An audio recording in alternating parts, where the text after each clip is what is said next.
Happy New Year! I'm Janice Burtis and welcome to my real estate and monthly market update. Today we're going to talk about buying versus renting. Before I ever entered the real estate profession, my goal was always to buy and rent until I had enough down payment.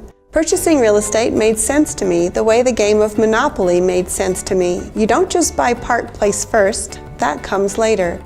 Investing in your first home is just as important as the second or third. To me, it's an easy savings account, but to many it comes down to monthly expenses.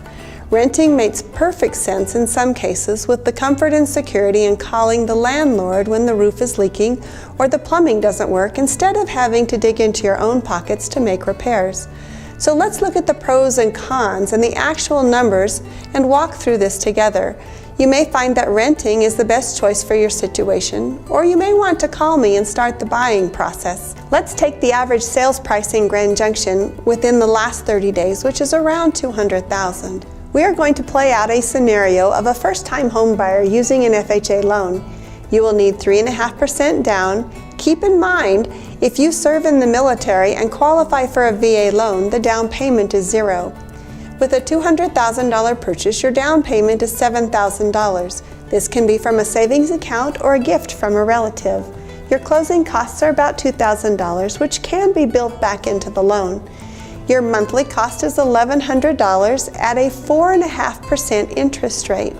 Now remember, as those interest rates start to go up, your buying power will go down. 1% of increase in interest rate will lose you about $30,000 in buying power.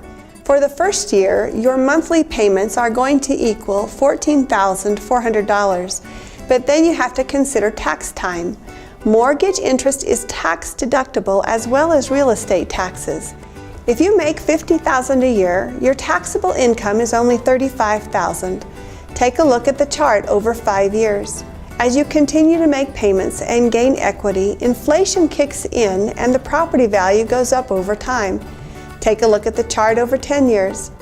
Now let's focus on renting. If you are planning on being in the same location for 3 years or less, I would recommend renting. The amount of money it costs to purchase and then to sell, you may not make up the difference unless you found an incredible deal. Let's use $1,200 a month for the rent rate. You will be responsible for some utilities, usually electricity and gas and renter's insurance. Those expenses are the same whether you're buying or renting. The chart shows your cost for the first year. It's significantly lower than the purchase chart for the first year, but now look at the 5-year mark and the 10-year mark. Look at what you gain over that period. To highlight the benefits of purchasing a home, you can enjoy tax-free profits up to $500,000 from the sale of a primary residence that you have occupied for 2 of the last 5 years, if you are married or filing jointly. Rent is an expense which can never be recovered. Monthly payments on your home will stop once your loan is paid off.